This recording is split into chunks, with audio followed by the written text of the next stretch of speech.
Très bien. Comment peut-on obtenir le mode Toxonic pour Minecraft? C'est un mode pour NeoForge, disponible actuellement en 1.20.1 et 1.21.1. Et voilà. Pour l'obtenir, cherchons Toxonic qui compte déjà 50 000 utilisateurs. Il est créé par Mr. Frosty Dev, un super modeur qui propose des modes vraiment intéressants, dont Toxonic. C'est un mode d'armure, d'outils, d'armes, d'aventure et de RPG qui joue avec des éléments d'herbe et de chimie. Donc, on clique sur Fichier, Mod Loader, et on sélectionne le logiciel voulu, ici uniquement NeoForge. Et comme version, pour l'instant, il n'y a que la 1.21.1.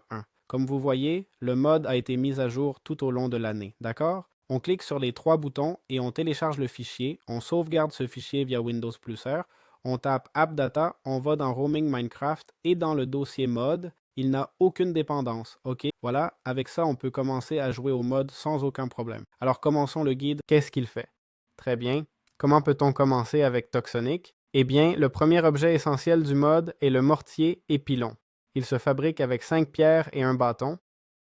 Ce bloc sert de table de travail principale pour mélanger des ingrédients toxiques. Si on va dans Utilitaire, on voit qu'on peut faire le mortier Redstone, mais il y a 19 recettes différentes où on place simplement les objets dedans. En faisant un clic droit, on accède à son interface. On va essayer de faire la pâte empoisonnée qui se prépare avec de la poudre d'os, de la chair putréfiée ou tout élément toxique et un élément empoisonné, d'accord? Poudre d'os. Prenons maintenant de la chair putréfiée et une pomme de terre, d'accord? Alors, on met ces éléments. Je ne sais pas si l'ordre compte. Voyons. Non, apparemment pas. Et on clique sur le bouton. Voilà, on va simplement le mélanger manuellement et on obtient la pâte de potion. Et voilà, c'est le début. Très bien. Comment obtenir les plantes toxiques dans Minecraft avec Toxony? Toxony ajoute plusieurs plantes vénéneuses qui apparaissent naturellement dans différents biomes. D'abord, il y a la menthe d'Ocelot qui apparaît dans les jungles. Il y a aussi la belladone. Voilà, c'est celle-ci qui apparaît dans la forêt sombre. Il y a la ciguë aquatique, celle-ci ici, qui apparaît dans les marais. Il y a la ciguë au clair de lune, qui, je suppose, apparaît aussi dans les marais. D'accord? Il y a le cold snap ou whittle snap. Ah, cold snap, la voilà, qui apparaît dans les forêts froides et la toundra. Et puis il y a les bloodroots, d'accord? Je ne l'ai pas ici. Voyons, blood. Ah, oui, les bloodroots, qui apparaissent dans les forêts cramoisies du Nether. Il y a d'autres plantes, d'accord? Comme la graine whittle snap. Il y a aussi la sunspot et la menthe des neiges, d'accord? En gros, on doit explorer le monde pour les... Le nom lui-même nous indique déjà, bon, si l'une s'appelle sunspot, où diable va-t-on la trouver, tu vois? Ou si l'une s'appelle snowmint, alors où diable vas-tu trouver la snowmint, non? Mais c'est évident qu'on va devoir explorer un peu, voir si on trouve ces fleurs et les ramasser, d'accord? Par exemple, je crois qu'ici, ah non, c'est un lac, pardon. Mais bon, de ce que je vois, ces fleurs sont plutôt rares. C'est important de comprendre qu'on ne peut pas les récolter sur du gazon normal. Et regarde, par ici, ce sont des fleurs du mode, non? Regarde, j'ai trouvé des Wild Cold Snap par ici, d'accord? Donc voilà, c'est simplement une question de chercher, explorer et prendre son temps. Du temps, du temps. Explorer et prendre ça tranquillement. Voilà, c'est aussi simple que ça. D'accord. Donc les fleurs ou plantes toxiques dans Minecraft avec Toxony ne peuvent pas être plantées directement, d'accord? Si je prends cette graine et que j'essaie de la planter directement, ça ne marchera pas. Je dois d'abord mettre une pâte empoisonnée et ensuite je pourrai planter la graine sans problème. En fait, quand on utilise la pâte empoisonnée sur un bloc de terre labouré, celle-ci est préparée pour la croissance et sans cette étape, les graines ne pourront ni être plantées ni pousser, d'accord? Comme détail, je crois que ce type de terre transforme le sol voisin, c'est-à-dire l'herbe, en terre. Je n'en suis pas totalement sûr, mais je pense que oui. Je vais le faire slash. On va utiliser une commande. Random pick speed mill. Oui, voilà. Vous voyez? Ça transforme en terre, donc gardez ça en tête aussi. Comment pouvons-nous obtenir des objets toxiques?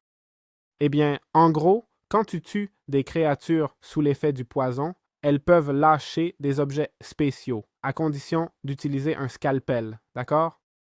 Je ne sais pas si le scalpel applique directement l'effet de poison à l'animal. Je vais vérifier. Et ça ne semble pas être le cas. Ça ne semble pas être le cas. Donc, en gros, on fabrique le scalpel avec un cuivre et deux pépites de fer, ou pareil en le transformant en scalpel de néthérite. Bon, quel type de mobs vont te donner des drops spécifiques? Eh bien, par exemple, le loup, d'accord? On peut empoisonner le loup s'il marche sur une de ces plantes, ou du moins, ça m'empoisonne aussi. Regarde là, il est empoisonné, par exemple. Si tu le tues pendant qu'il a l'effet poison, on obtient la dent venimeuse. Ensuite, le calmar nous donnera le sac de poison. C'est cet élément ici. Un lama nous donnera le crachat. Un slime va nous donner une balle de slime acide et un boguette empoisonné, peut-être un bogoum, c'est ça ici. S'il a l'effet, ah, regarde, il te le donne directement, pas besoin qu'il ait l'effet. Voyons si le loup me le donne aussi directement et si je dois juste le tuer avec cette arme, c'est tout. Alors, Tuku, tu me le donnes directement, mon pote? Ça n'a pas l'air. Encore une fois. On dirait que non, hein? Il doit avoir du poison, sinon rien. Allez, prends du poison, vas-y. Il s'en fiche, hein? Voilà, il prend le poison et maintenant il me le donne. Alors, comment applique-t-on du poison? Bon, je suppose qu'il y a des objets ou des méthodes dans le jeu. Venom Clap, ça donne du poison à coup sûr. Venom Tooth, vous verrez. Voyons Tuku, c'est bon, il est empoisonné. Avec un Venom Clap, on peut appliquer le poison, sinon avec les plantes elles-mêmes. On attire le mob pour qu'il nous suive, on lui met du poison, d'accord? Et c'est tout. Aussi simple que ça. Très bien. Comment peut-on créer des huiles dans Minecraft avec Toxon? Pour créer des huiles dans Toxon, il faut d'abord fabriquer le clay oil pot en combinant des boules d'argile et la pâte empoisonnée faite avec le mortier et pilon. Ensuite, il suffit de cuire cet élément dans un feu de camp ou un four pour obtenir le empty oil pot. Une fois qu'on a le pot d'huile vide, vous verrez qu'en allant dans Utilitaire, on peut fabriquer les différentes huiles avec le mortier et pilon. Par exemple, faisons le pot d'huile lumineux avec un rayon de miel et un sac d'encre luisante. Allons-y, rayon de miel et sac d'encre luisante. Maintenant, on place ces deux éléments et on commence à mélanger, d'accord? Tuku, tuku. Et là, ça dit, il vous faut un pot d'huile vide pour récupérer cet objet. Donc, on fait un clic droit et voilà notre pot d'huile lumineux, d'accord? Et nous pouvons faire ça avec toutes les huiles qui existent dans le mortier et pilon, qui au final est vraiment ce qui nous sert. Et comment les applique-t-on? Eh bien, on les tient avec une arme. Pardon, on tient une arme d'un côté, d'accord? Et l'huile de l'autre, et là, par exemple, il semble que je puisse la boire, d'accord? On peut aussi les lancer en utilisant la bandoulière. Donc, en gros, on le passe d'une main à l'autre, et comme vous voyez, on peut tirer sans problème avec l'inflammable. Un petit effet qui reste là en permanence. Voilà, c'est aussi simple que ça. Très bien. Comment peut-on créer la pâte toxique dans Minecraft avec Toxony? Et en fait, la pâte toxique provient de la pâte empoisonnée, mais pour cela, nous aurons besoin du creuset en cuivre. Le creuset en cuivre, comme vous voyez, se fabrique avec 4 de cuivre, 2 de fer et un charbon de bois. Allons le prendre. Creuset en cuivre. Et basiquement, comme vous voyez, on peut le placer sans problème. Et si on y entre, ce qu'il faut mettre ici, c'est la pâte empoisonnée. Alors, prenons la pâte empoisonnée ici, et vous verrez que si je la mets, il me manque le feu en dessous. On comprend qu'on peut mettre n'importe quel combustible dessous, essayons, mais bon. Donc voilà. Simplement avec ça, la pâte empoisonnée, une fois qu'elle aura passé tout ce processus, deviendra une pâte toxique. Quelles autres utilités a le creuset en cuivre? On peut transformer le mélange de redstone en solution de redstone et le mélange de fusion en substance inconnue. D'accord? Donc voilà, nous avons la pâte toxique sans problème. Question que tout le monde se pose, si on a le creuset en cuivre ici, on le place et on met le charbon? Non, le charbon ne se consomme pas automatiquement. Okay. Important à savoir. Comment fonctionne la toxicité dans Minecraft avec Toxony? Eh bien, je vous présente la jauge de toxicité, d'accord? Elle se fabrique avec des lingots de cuivre, 2 pâtes empoisonnées et de la redstone. Il y a la barre verte qui montre les toxines dans le corps, celle qui indique 0 sur 100, et la barre violette. Ah non, pardon, c'est celle-ci, mais comme je n'ai pas de toxines, on ne la voit pas, non? Je ne sais pas vraiment comment me remplir de toxines en fait. Et puis, il y a la barre violette, qui était ma tolérance maximale. Comme vous voyez, ma tolérance est assez mauvaise, d'accord? Et puis, on a aussi le crâne rouge, d'accord? C'est ce crâne ici qui est... il n'est pas rouge maintenant, mais c'est le risque de mourir par toxicité, d'accord? Et toutes ces infos, sans la jauge de toxicité, on ne pourrait pas les voir. d'accord? C'est un charme qu'on équipe théoriquement, d'accord? Et voilà, on le porte là. Si on dépasse la tolérance, d'accord? Si la barre verte dépasse la barre violette, ça veut dire qu'on aura un effet mortel, soignable, uniquement avec une pomme dorée ou régénérée. Une potion de régénération. Je vais manger une pomme dorée pour voir si la barre verte diminue, mais non, je suis déjà au minimum. Voilà, c'est aussi simple que ça. Très bien. Comment peut-on augmenter la tolérance au poison dans Minecraft avec Toxony? C'est beaucoup plus simple qu'il n'y paraît. Il suffit simplement de ramasser les plantes que nous collectons et ensuite les manger, d'accord? Comme vous voyez, elles m'empoisonnent, mais augmentent ma tolérance. Je vais en manger quelques-unes pour que vous puissiez voir et voilà, ma tolérance a augmenté et ainsi on va progressivement augmenter notre tolérance, d'accord? Je recommande toujours d'avoir des pommes dorées à côté, d'accord? Au cas où notre vie baisse trop ou si on va trop loin. Et puis, quand on sera un peu plus avancé, on peut prendre la pâte toxique et manger ou fabriquer plutôt dans le mortier et pilon cet élément ici qui est le mélange toxique et le manger aussi, d'accord? Je crois que si je mange ce mélange toxique maintenant, ça me sera fatal. Si cela vous arrive, prenez une pomme, d'accord? Donc pour l'instant, ce qu'on devrait faire, c'est simplement manger les fleurs, l'ocellomint par exemple, d'accord? Continuer ainsi jusqu'à atteindre un bon niveau, d'accord? Je vais essayer de voir ce qu'est un bon niveau ou pas. Mais bon, comme vous voyez, il faut être prudent, d'accord? Car par exemple, les effets que j'ai maintenant sont toxines, poison pendant je ne sais pas combien de temps. On va les enlever, mais ici, ça montre que vous devriez supporter et manger les oscillomint avec calme, d'accord? Pas comme moi qui y vais un peu trop vite, d'accord? Vous voyez comment tout monte lentement. Quand vous êtes à mi-chemin, vous pouvez prendre un Toxic Blend sans problème, ça ne remplira pas la barre, d'accord? Une fois au maximum, vous avez atteint le maximum et c'est tout, d'accord? Mais je vous assure que vous devrez régénérer beaucoup de vie. Avec l'Ocellomint, on peut monter sans aucun problème. Voyons maintenant les données ici. Je n'ai pas de mutagène, mais je suis déjà le plus immunisé possible contre le poison, d'accord? C'est comme ça qu'on obtient la tolérance. Très bien, comment pouvons-nous créer l'alambic et la toxine? Eh bien, en gros, le processus complet consiste à avoir besoin de, pour le toxin canister, la fiole en verre, fabriquée avec du verre et du quartz.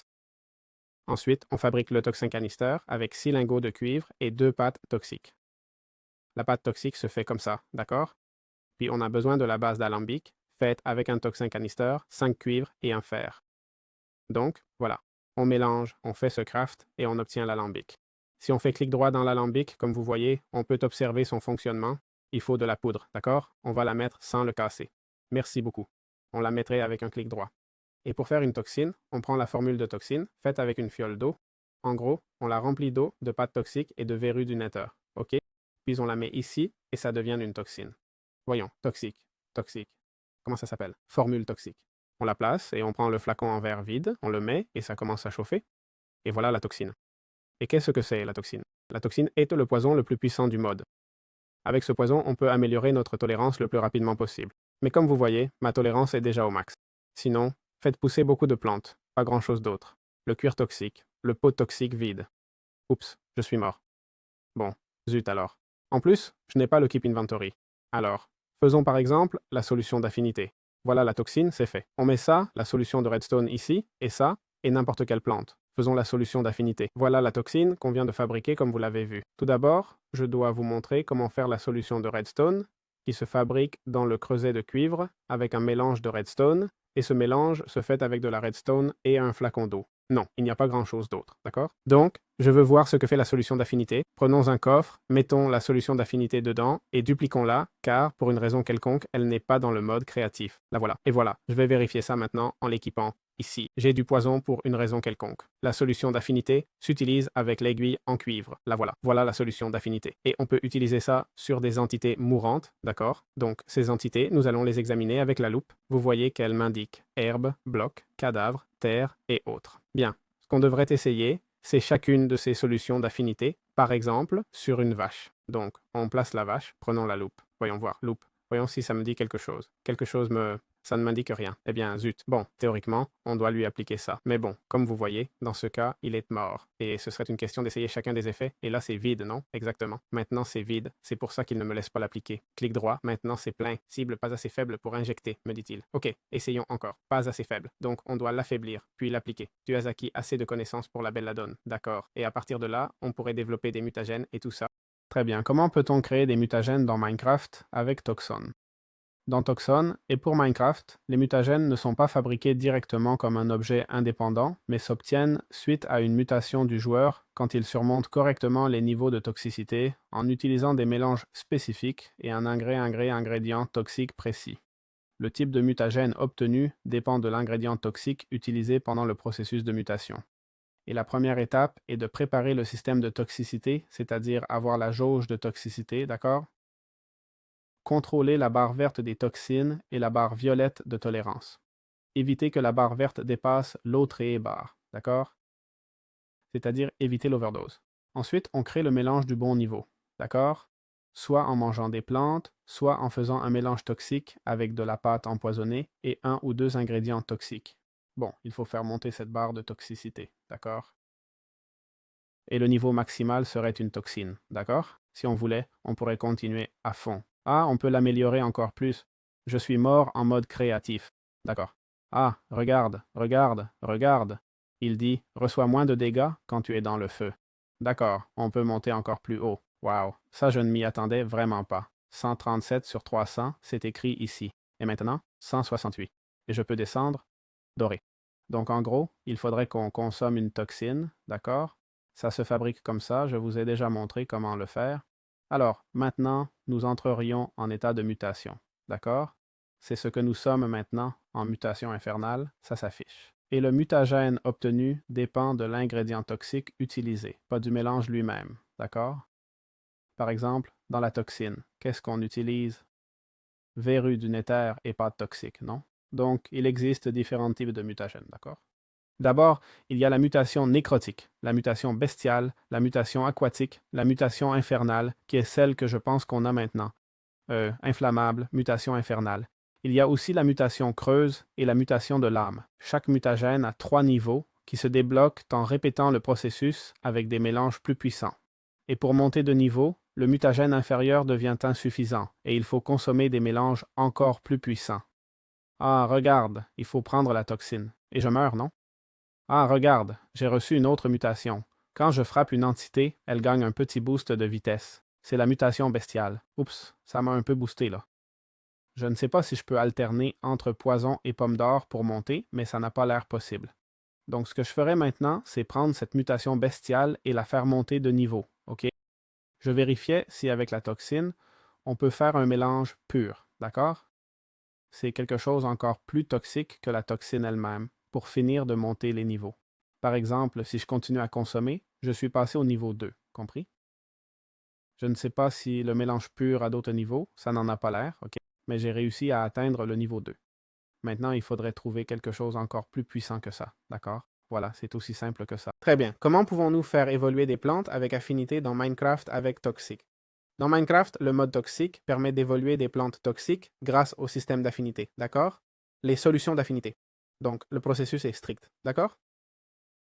L'affinité correcte doit être appliquée au moment exact où la plante est plantée. Si une affinité incorrecte est utilisée, la culture est détruite, anéantissant la plante et tout le processus.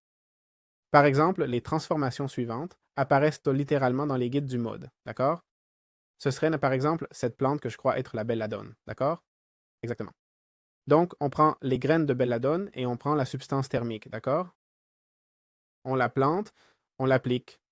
La plante semble avoir changé, un greffage de cet objet, d'accord? On le met et maintenant on attendrait qu'elle pousse ou on applique de la poudre d'os, ce qu'on va faire. Il y a aussi cet élément, la scie à os. Bon, alors on met la farine d'os ici, et théoriquement la tache solaire devrait apparaître. On dirait que non, on dirait qu'elle n'est pas sortie. Regardez, voici Nightshade plus feu, Sunspot. Cold Snap plus eau, Wild Snap. Eau plus plante, Moonlight. Bloodroots plus neige. War pru. Et Ocelot plus mort, Snowmint, d'accord? Et ça dit, alternativement, si j'ai du mal à trouver une affinité avec un ingrédient, je peux la fusionner avec d'autres, ok? On prend 3 d'un même type dans le Word et on fait un Affinity Fusion Mix qui servira à créer la substance inconnue, puis on utilise une loupe avec ça et on devrait pouvoir identifier une substance. OK? En tout cas, pour une raison quelconque, la plante ne sort pas pour moi, mais bon, vous avez vu que oui, ça se fait comme ça, d'accord? Je vais en essayer autre plante, par exemple, l'Ocelot Mint. Voyons si ça marche. En gros, je dois appliquer du decay sur la menthe d'Ocelot, qui est cette substance de décomposition. Donc, menthe d'Ocelot, pas le temps, vraiment pas le temps. Ça va trop vite. Attends, tucu, d'accord? Et maintenant, quand elle poussera, celle de gauche devrait être différente, mais ce n'est pas le cas. Donc, pour évoluer, il faut connaître complètement l'affinité de l'objet, d'accord? Avoir une connaissance complète de l'affinité de la plante, d'accord? J'ai peut-être besoin de la loupe. Menthe d'Ocelot, bien sûr, je dois jeter ça. Huile, rien. Loupe. Ensuite, il faut appliquer l'objet juste en plantant la graine et utiliser une seule affinité valide, OK? Donc voilà, comme ça on pourrait faire évoluer les plantes, d'accord? Si quelqu'un sait pourquoi ça ne marche pas pour moi, mettez-le en commentaire, je ne comprends pas bien. Je crois que c'est parce que j'ai pris les substances en créatif au lieu de les obtenir naturellement, non? Mais je ne sais pas. Voyons si quelqu'un peut me l'expliquer. Très bien. Nous allons enfin parler un peu des armures et des armes, d'accord? De Toxony. Dans le mode Toxony, on trouve une large gamme d'armures, d'armes et d'équipements spécialisés, tous liés aux toxines, huiles et affinités. Et ces objets ne remplacent pas directement l'équipement Vanilla, mais offrent des avantages plus tactiques axés sur divers effets. Et surtout liés au poison, d'accord? Alors, tout d'abord, nous avons différentes armures, comme la tenue de médecin de la peste que voici, qui, comme vous voyez, a fière allure. Elle nous donne une armure presque en cuir, fabriquée avec du cuir toxique, et ce n'est pas très coûteux à fabriquer, d'accord? En gros, cette armure, sa capacité principale est de réduire les effets négatifs, et plus on équipe de pièces, plus la durée des effets, comme la lenteur, la cécité ou autre, sera courte. Ensuite, on a le Hunter Armor Kit, d'accord? Donc, il y a aussi celui du chasseur professionnel, d'accord? Faisons le normal. Tuc. Voilà, on l'a. L'armure de fer et sa capacité principale est de réduire les effets négatifs, d'accord? Ah non, excusez-moi. En gros, ça réduit légèrement les effets négatifs appliqués aux joueurs et sert de base pour des améliorations futures. Ensuite, il y a le kit chasseur professionnel, d'accord? Celui qu'on a vu, qui est bien plus pro, d'accord? On ressemble à un perso d'Assassin's Creed et c'est full diamant, d'accord? On parle d'un truc qui n'a pas de craftage. Bon, ça s'obtient à la table de forgeron en utilisant le manteau de chasseur pro et en le passant avec n'importe... Ah non, non. Non, désolé, c'est pour faire la skin. Rien. Eh bien, je suppose que tu le trouves par là. En gros, cette version est plus résistante et durable et double la réduction des effets négatifs par rapport à l'ensemble original. Il y a aussi le Plaguebringer Suite, d'accord, celui que je porte tout le temps. C'est celui-ci qui, en gros, c'est clair, possède la forge alchimiste suivante. Tu as ça ici, d'accord? C'est fait. On l'obtient via la forge alchimiste. Assez complexe, les crafts sont complexes, comme vous voyez. Et il utilise des solutions d'affinité spécifiques, ok, comme Decay, Wind et Moon, comme vous l'avez vu, ok, pour le craft, oui, si je le trouve. Voilà, c'est ça ici. Ce sont des affinités spécifiques dont nous aurions besoin, et cette armure élimine presque tous les effets négatifs sur le joueur, idéal pour les builds de toxicité et autres, ok? En termes d'armure, c'est presque complet, presque tout en diamant. Et il y a différentes armes, comme l'arc cyclique, d'accord? L'arc cyclique, qui est essentiellement une arbalète pouvant charger jusqu'à 3 projectiles et les tirer l'un après l'autre, compris? Ces tirs sont moins puissants individuellement, mais permettent une cadence élevée. Ensuite, il y a les carreaux, d'accord? Les carreaux sont les différents types de flèches, comme vous voyez, qui sont liés aux affinités qu'on obtient, ou plutôt aux huiles, non? Car ce globe fonctionne avec une huile, d'accord? Ensuite, nous aurions aussi le flintlock. Flint, pardon. Le flintlock, qui est cette arme ici, d'accord, qui est plus ou moins similaire. On peut le charger et l'utiliser pour tirer, d'accord? C'est une arme à feu qui s'utilise avec l'argent ancien et autres, compris? Nous l'avons. Argent avec composant flintlock. Je suppose que tu le trouves par là. Et enfin, il y a aussi le fléau, une arme physique, d'accord? Tu lances la boule, ça fait 15 dégâts, donc ça frappe fort, d'accord? Voilà. Ensuite, pour les armes d'alchimie, il y a l'épée de sorcière, d'accord? qui a tout l'air d'appliquer du poison quand elle frappe. Allons, je vais vérifier, mais bon, voyons voir. Et... Ah non, c'est la lame de sorcière, pardon, qui se fabrique comme ça. Ensuite, on aurait... Ah, on peut faire un clic droit, d'accord? Et cette épée, en plus, évolue avec le niveau de toxicité de celui qui la porte, d'accord? Puis on a la dose létale. Un peu la même chose. En faisant clic droit, elle libère des toxines activement, permettant des éliminations rapides et l'obtention efficace d'objets spéciaux, d'accord? On a la peste éternelle que, bon, je l'avais déjà montré, je l'avais déjà présenté. C'est basiquement pour lancer des huiles et c'est tout. Voilà tout ce qu'on a